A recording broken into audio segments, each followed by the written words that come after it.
ಕಥಾ ಪ್ರಪಂಚ. ಎಲ್ಲರಿಗೂ ನಮಸ್ಕಾರ. ಕಥಾ ಪ್ರಪಂಚಕ್ಕೆ ನಿಮಗೆಲ್ಲರಿಗೂ ಪ್ರೀತಿಯ ಸ್ವಾಗತ. ನಾನು ಚೈತ್ರ. ಕಥಾ ಪ್ರಪಂಚದಲ್ಲಿ ಇವತ್ತು ನಾನು ಒಂದು ಚತುರ ಮೊಲದ ಕಥೆಯನ್ನ ನಿಮ್ಮೆಲ್ಲರ ಎದುರು ಹೇಳಲಿದ್ದೇನೆ. ಒಂದು ದೊಡ್ಡದಾದ ಕಾಡು. ಆ ಕಾಡಲ್ಲಿ ತುಂಬಾನೇ ಪ್ರಾಣಿಗಳು ವಾಸವಾಗಿದ್ವು. ಅವರೆಲ್ಲರೂ ತಿಂದ್ಕೊಂಡು ಉಂಡ್ಕೊಂಡು ಓಡಾಡ್ಕೊಂಡು ಮಜ್ವಾಗಿ ಆ ಕಾಡಲ್ಲಿ ಸಹಬಾಳ್ವೆಯಿಂದ ವಾಸ ಮಾಡ್ತಾ ಇದ್ವು. ಹೀಗಿರುವಾಗ ಎಲ್ಲಿಂದಲೋ ಒಂದು ಕ್ರೂರವಾದ ಸಿಂಹ ಆ ಕಾಡಿಗೆ ಬಂತು. ಅದು ಯಾವ ಪ್ರಾಣಿಗಳು ದಾರಿಯಲ್ಲಿ ಓಡಾಡೋದು ಕಂಡ್ರು ಅವರನ್ನ ಬೇಟೆಯಾಡಿ ತಿಂತಾ ಇತ್ತು.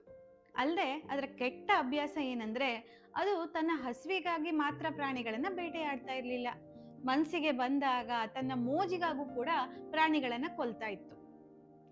ಹೀಗೆ ದಿನ ಕಳೀತು. ಎಲ್ಲ ಪ್ರಾಣಿಗಳು ದಾರಿಯಲ್ಲಿ ಓಡಾಡೋಕೆ ಭಯ ಬೀಳಕ್ ಶುರುವಾದ್ರು. ಹೆದ್ರಿ ಮನೆಯಲ್ಲೇ ಅವಿತು ಕೂತ್ಕೋತಾ ಇದ್ರು. ಎಲ್ರಿಗೂ ಇದು ತುಂಬಾನೇ ದೊಡ್ಡ ಸಮಸ್ಯೆ ಆಗಿತ್ತು. ಹೀಗೆ ಸ್ವಲ್ಪ ಸಮಯ ಕಳೆದ್ಮೇಲೆ ಪ್ರಾಣಿಗಳಿಗೆಲ್ರಿಗೂ ಅರ್ಥ ಆಯ್ತು, ತಾವೆಲ್ಲರೂ ಹೀಗೆ ಹೆದ್ರಿ ಬದುಕೋಕ್ ಸಾಧ್ಯ ಇಲ್ಲ. ಈ ಸಮಸ್ಯೆಗೆ ಒಂದು ಪರಿಹಾರನ ನಾವು ಹುಡುಕ್ಲೇಬೇಕು ಅಂದ್ಕೊಂಡು ಎಲ್ಲ ಕಾಡಲ್ಲಿರೋ ಪ್ರಾಣಿಗಳು ಒಂದು ಸಭೆ ಸೇರ್ದು. ಆ ದಿನ ಕರಡಿ, ನರಿ, ಮೊಲ, ಚಿರತೆ, ಜಿಂಕೆ ಹೀಗೆ ಎಲ್ಲಾ ಪ್ರಾಣಿಗಳು ಕೂತ್ಕೊಂಡು ಈ ಸಿಂಹನ ನಾವು ಹೇಗೆ ನಿಯಂತ್ರಣಕ್ಕೆ ತಂದ್ಕೋಬೇಕು ಅನ್ನೋದ್ರ ಬಗ್ಗೆ ಚರ್ಚೆ ಮಾಡಿದ್ರು. ಆದ್ರೆ ಎಲ್ಲಾ ಪ್ರಾಣಿಗಳಿಗೂ ಒಂದು ವಿಷಯ ಸ್ಪಷ್ಟ ಇತ್ತು. ಏನಂದ್ರೆ ಸಿಂಹದ ಜೊತೆ ನಾವು ಯುದ್ಧ ಮಾಡಿ ಅಂತೂ ಗೆಲ್ಲೋಕ್ ಸಾಧ್ಯ ಇಲ್ಲ. ಅದನ್ನ ನಾವು ಏನಾದ್ರೂ ಮಾಡಿ ಕನ್ವಿನ್ಸ್ ಮಾಡೋದೇ ಒಂದು ದಾರಿ ಬಿಟ್ರೆ ಬೇರೆ ಯಾವ್ದು ದಾರಿ ತಮ್ಗಿಲ್ಲ ಅನ್ನೋದು ಅವ್ರಿಗೆ ಗೊತ್ತಿತ್ತು. ಹೀಗಾಗಿ ಎಲ್ಲ ಪ್ರಾಣಿಗಳು ಸೇರ್ಕೊಂಡು ಒಂದು ದಿನ ಸಿಂಹದ ಗುಹೆಯ ಮುಂದೆ ಹೋಗಿ ನಿಂತ್ರು. ಸಿಂಹ ಒಂದ್ ರೀತಿ ರಾಜಗಾಂಭೀರ್ಯದಿಂದ ಹೊರಗಡೆ ಬಂತು. ಎಲ್ಲ ಪ್ರಾಣಿಗಳನ್ನ ದಿಟ್ಟಿಸಿ ನೋಡ್ತು. ಆಗ ಆನೆ ವಿನಯದಿಂದ ಕೈ ಮುಕ್ಕೊಂಡು ಸಿಂಹದ ಹತ್ರ, ನೋಡು ಸಿಂಹರಾಜ, ನೀನು ಈ ಕಾಡಿಗೆ ಮಹಾರಾಜ. ನಾವೆಲ್ಲರೂ ನಿನ್ನ ರಕ್ಷಣೆಯಲ್ಲಿ ಇರ್ಬೇಕಾದವ್ರು. ಆದ್ರೆ ಈಗ ನಿನ್ನನ್ನು ನೋಡಿದ್ರೆ ನಾವು ಹೆದರ್ಕೊಂಡು ಓಡ್ತಾ ಇದ್ದೀವಿ. ಹೀಗಾದ್ರೆ ಮುಂದೆ ನಮ್ಮ ಜೀವನ ಹೇಗೆ? ನೀನು ನಮ್ಮನ್ನೆಲ್ಲ ಈ ತರ ಬೇಟೆಯಾಡ್ಕೊಂಡು ತಿನ್ನೋದನ್ನ ನಿಲ್ಸ್ಬೇಕು. ನಾವು ಈ ಕಾಡಲ್ಲಿ ಆರಾಮಾಗಿ ಮೊದ್ಲಿರೋ ತರನೇ ಖುಷಿಯಿಂದ ಓಡಾಡ್ಕೊಂಡು ಇರೋ ತರ ಆಗ್ಬೇಕು. ಇದಕ್ಕೆ ನೀನೇ ನಮ್ಗೊಂದ್ ಪರಿಹಾರ ಸೂಚಿಸ್ಬೇಕು ಅಂತ ಕೇಳ್ಕೊಂತು. ಸಿಂಹ ಸ್ವಲ್ಪ ಹೊತ್ತು ಸುಮ್ನೆ ಇತ್ತು. ಆಮೇಲೆ ಹಿಂದೆ ಮುಂದೆ ಓಡಾಡ್ತಾ ಯೋಚನೆ ಮಾಡ್ತು. ಕೊನೆಗೆ ಅದಕ್ಕೂ ಅನಿಸ್ತು, ತಾನು ಇವಿಷ್ಟು ಪ್ರಾಣಿಗಳನ್ನ ಎದುರು ಹಾಕೊಂಡ್ರೆ ತನಗೆ ಕಷ್ಟ, ಇವ್ರ ಮಾತು ಕೇಳಿದ್ರೆ ತನಗೂ ಒಂದ್ ಮರ್ಯಾದೆ ಇರತ್ತೆ ಅನ್ಕೊಂಡು ಅದು ಒಂದು ನಿರ್ಧಾರಕ್ಕೆ ಬಂತು. ಆಮೇಲೆ, ನೋಡಿ, ನೀವೆಲ್ರೂ ಇಲ್ಲಿ ಬಂದು ತುಂಬಾನೇ ವಿನಯದಿಂದ ನನ್ನ ಹತ್ರ ಮಾತಾಡ್ತಿದ್ದೀನಿ ಅನ್ನೋ ಒಂದೇ ಒಂದು ಕಾರಣಕ್ಕೆ ನಾನು ಈ ವಿಷಯದ ಬಗ್ಗೆ ಒಂದು ನಿರ್ಧಾರಕ್ಕೆ ಬಂದಿದ್ದೀನಿ. ಅದೇನಂದ್ರೆ, ನಿಮ್ಮಲ್ಲಿ ನಿತ್ಯವೂ ಯಾವ್ದಾದ್ರೂ ಒಂದು ಪ್ರಾಣಿ ಮಧ್ಯಾಹ್ನದ ಹೊತ್ತಿಗೆ ನನ್ನ ಗುಹೆಗೆ ನನ್ನ ಬೇಟೆಯಾಗಿ ಬರಬೇಕು. ಹಾಗಿದ್ರೆ ಮಾತ್ರ ನಾನು ಹೀಗೆ ಸಿಕ್ಕಲ್ಲೆಲ್ಲ ಬೇಟೆಯಾಡೋದನ್ನ ನಿಲ್ಲಿಸ್ತೀನಿ. ಇಲ್ಲ ಅಂದ್ರೆ ಇಷ್ಟು ದಿನ ಹೇಗಿರತ್ತೋ ಹಾಗೆ ನಡ್ಕೊಂಡು ಹೋಗ್ಲಿ, ನನಗೇನೂ ಅಭ್ಯಂತರ ಇಲ್ಲ ಅಂತ ಹೇಳ್ತು. ಈ ಪ್ರಾಣಿಗಳಿಗೆ ಬೇರೆ ಯಾವ್ದು ದಾರಿ ಇರ್ಲಿಲ್ಲ. ಸರಿ, ಹೀಗಾದ್ರೂ ಆಗ್ಲಿ, ನಾವೆಲ್ಲ ಆರಾಮಾಗಿ ಓಡಾಡ್ಕೊಂಡು ಇರಬಹುದಲ್ಲ ಅಂದ್ಕೊಂಡು ಅವರು ಸಿಂಹದ ಷರತ್ತಿಗೆ ಒಪ್ಕೊಂಡ್ರು. ಅಲ್ಲಿಗೆ ಈ ಸಿಂಹದ ಬೇಟೆಯ ಸಮಸ್ಯೆ ಪರಿಹಾರವೇನೋ ಆಯ್ತು. ದಿನವೂ ಒಂದು ಪ್ರಾಣಿಗಳು ಸಿಂಹದ ಗುಹೆಗೆ ಆಹಾರವಾಗಿ ಹೋಗ್ತಾ ಇತ್ತು. ಸಿಂಹ ಆ ಪ್ರಾಣಿಯನ್ನ ತಿಂದ್ಕೊಂಡು ಆರಾಮಾಗಿ ದುಷ್ಟಪುಷ್ಟವಾಗಿ ಬೆಳ್ಕೊಂಡು ಇತ್ತು. ದಿನಗಳು ಕಳೆದ ಮೇಲೆ ಪಾಳಿ ಈ ಚತುರ ಮೊಲಕ್ಕೆ ಬಂತು. ಮೊಲಕ್ಕೆ ತಾನಿಷ್ಟು ಬೇಗ ಸಾಯೋದು ಇಷ್ಟ ಇರ್ಲಿಲ್ಲ. ಈ ಸಿಂಹದ ಕೈಯಿಂದ ಹೇಗಾದ್ರೂ ತಪ್ಸ್ಕೋಬೇಕಲ್ಲ ಅಂತ ಯೋಚನೆ ಮಾಡ್ತಾನೆ ದಾರಿಯಲ್ಲಿ ನಡ್ಕೊಂಡು ಹೋಗ್ತಾ ಇತ್ತು. ಹೋಗ್ತಾ ಅದಕ್ಕೆ ದಾರಿಯಲ್ಲಿ ಬಾಯಾರಿಕೆ ಆಗೋಕ್ ಶುರುವಾಯ್ತು. ಅದು ಅಲ್ಲೇ ಹತ್ರದಲ್ಲಿರೋ ಒಂದು ಪಾಳು ಬಾವಿನ ಬಗ್ ನೋಡ್ತು. ಆ ಪಾಳು ಬಾವಿನ ಬಗ್ ನೋಡಿದಾಗ ಅಲ್ಲಿ ಅದಕ್ಕೆ ತನ್ನ ಪ್ರತಿಬಿಂಬ ಕಾಣಿಸ್ತು. ಆ ಪ್ರತಿಬಿಂಬವನ್ನ ನೋಡಿದ ತಕ್ಷಣ ಅದರ ತಲೆಯಲ್ಲಿ ಒಂದು ಉಪಾಯ ಬಂತು. ಅದು ಖುಷಿಯಾಗಿ ಪುಟು ಅಂತ ಹೋಗೋಕ್ ಸ್ಟಾರ್ಟ್ ಮಾಡ್ತು.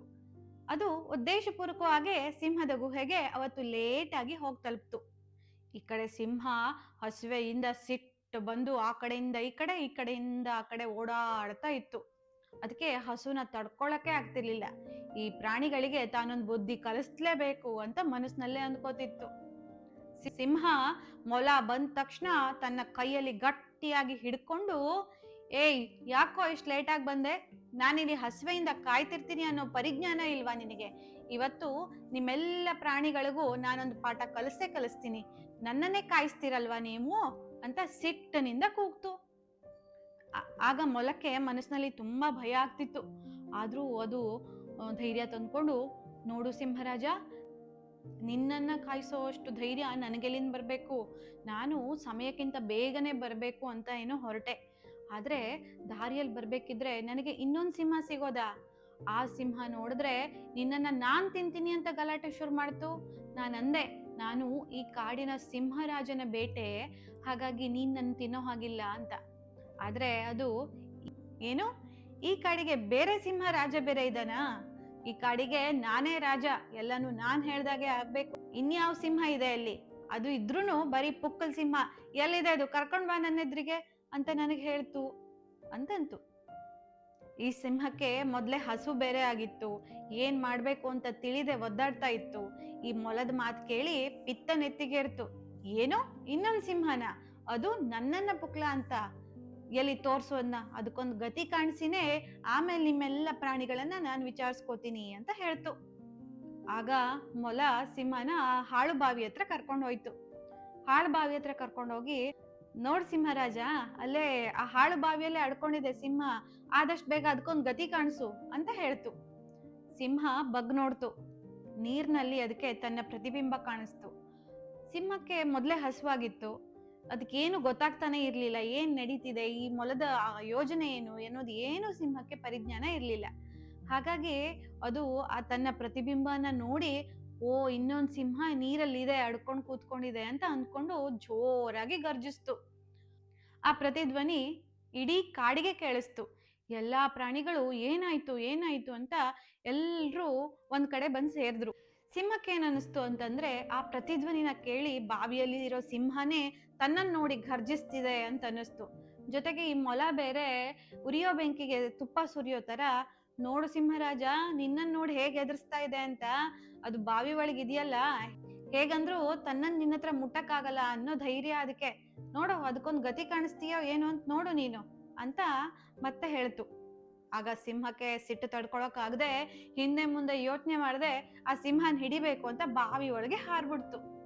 ಆ ಬಾವಿ ತುಂಬಾನೇ ಆಳವಾಗಿತ್ತು, ಜೊತೆಗೆ ನೀರು ಇತ್ತು. ಸಿಂಹದ ಹತ್ರ ಮೇಲ್ ಬರೋಕಾಗದೆ ಅಲ್ಲೇ ಒದ್ದಾಡಿ ಸತ್ತೋಯ್ತು.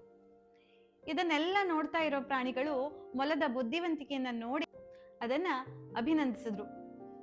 ಈ ಕಥೆಯಿಂದ ನಮ್ಗೆ ತಿಳಿಯೋದೇನಂದ್ರೆ, ಮೂರ್ತಿ ಚಿಕ್ಕದಾದ್ರೂ ಕೀರ್ತಿ ದೊಡ್ಡದು. ನಾವು ಬುದ್ಧಿವಂತರಾಗಿದ್ರೆ ನಮ್ಮ ತಲೆಯನ್ನ ಓಡಿಸಿ ಎಂತ ಕಷ್ಟವನ್ನ ಬೇಕಾದ್ರೂ ನಾವು ಎದುರಿಸಬಹುದು ಅನ್ನೋದೇ ನಮಗೆಲ್ಲರಿಗೂ ಈ ಕಥೆಯಿಂದ ಅರ್ಥ ಆಗತ್ತೆ. ಕಥಾ ಪ್ರಪಂಚ ಇಷ್ಟವಾದ್ರೆ ಲೈಕ್ ಮಾಡಿ. ನಿಮ್ಮ ಯಾವುದೇ ಸಲಹೆ ಸೂಚನೆಗಳಿದ್ರೆ ನಮಗೆ ಕಾಮೆಂಟ್ ಮೂಲಕ ತಿಳಿಸಿ ಮತ್ತು ಎಲ್ರಿಗೂ ಶೇರ್ ಮಾಡಿ. ಧನ್ಯವಾದಗಳು. ಕಥಾ ಪ್ರಪಂಚ.